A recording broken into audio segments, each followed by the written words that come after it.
دنیا کے 5 انتہائی خطرناک جنگلات۔ ہند برما کے جنگلات میں رہائش پذیر صرف 5% کی آبادی کا خطرہ سب سے زیادہ خطرہ سمجھا جاتا ہے۔ جنگلات کا رقبہ میانمار، کمبوڈیا، ویتنام اور تائی لینڈ کی میونسپلٹی کے تحت آتا ہے۔ کیا آپ صرف یہ تصور کر سکتے ہیں کہ جنگل میں کچھ جانور پر مشتمل ہے جو ابھی تک دنیا بھر کے انسان نہیں دیکھتی ہے؟ یقیناً ایسے حالات کا سامنا کرنے پر افسردہ یہاں پر رہنے والے دمکی امیزونوں میں سے کچھ ایرٹکا، ہرن، پشنگ بلی، سلاح، سرخ سر والی گدھا اور اسپول بیلٹ سینڈ پیپر ہے۔ IUCN کے ذریعے تنقیدی طور پر خطرہ قرار دیتی ہے۔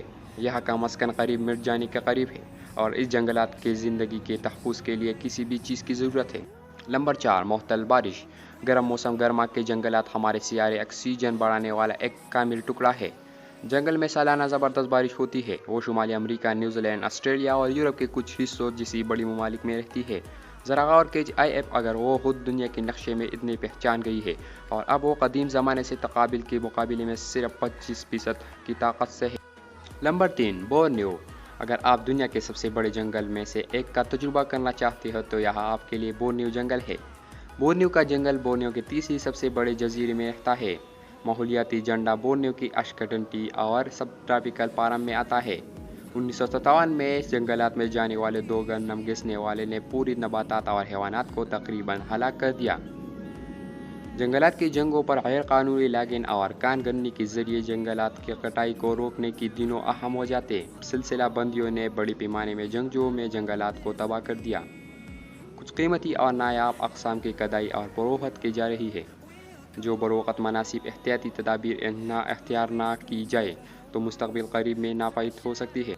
نمبر 2، سوماترا۔ سوماترا انڈونیشیا کی سرزمین میں آنے والا ایک انتہائی خوبصورت جنگل ہے۔ اضافی طور پر یہ سنڈا جزیرے کا حصہ ہے۔ یہاں رہنے والے نایاب جانوروں میں سے کچھ خطرات کا شکار ہے اور اگر احتیاطی تدابیر اختیار نہ کی جائے وہ ناپید ہو سکتی ہے۔ نایاب جانوروں میں سے کچھ میں Sumatra ground cuckoo, Sumatra tiger, Sumatra orangutan اور سوماترا گینٹی شامل ہیں۔ کچھ غیر قانونی مناظر ناموں جیسی بھاری لاگنگ اور جانوروں کی کٹائی سے جانوروں کی قوت میں کمی واقع ہوتی ہے، جو کہ یہ دنیا کے لیے پہلے ہی بہت کم تھا۔ لہٰذا ان کی مستقبل طور پر جانے سے پہلے علاقائی عہدیداروں سے کچھ اقدامات اٹھائے جائیں۔ Number 1، new Caledonia. New Caledonia France میں شامل علاقوں کا ایک مجموعہ ہے جو آسٹریلیا کے مشرق میں واقع ہے۔ یہاں پر پودوں کی ذاتی بہت قیمتی معلومات ہوتی ہے اور یہ آباؤ اجزاء سے آغاز کی گئی ہے۔ ان میں سے کچھ تو پچھلی 10 ملین سال سے زیادہ شامل ہیں۔ پودوں کی ایسی ہی ایک پرجاتیوں میں جمناسپرم بھی شامل ہے جو نیو کیلیڈونیا کے جزیروں کے لیے بنیادی حیثیت رکھتا ہے۔ یہاں کی رہائش گاہ کو مدنظر رکھتے ہوئے جنگل خطرات اور قریب مستقبل کا ناپید ہونے کا خطرہ ہے۔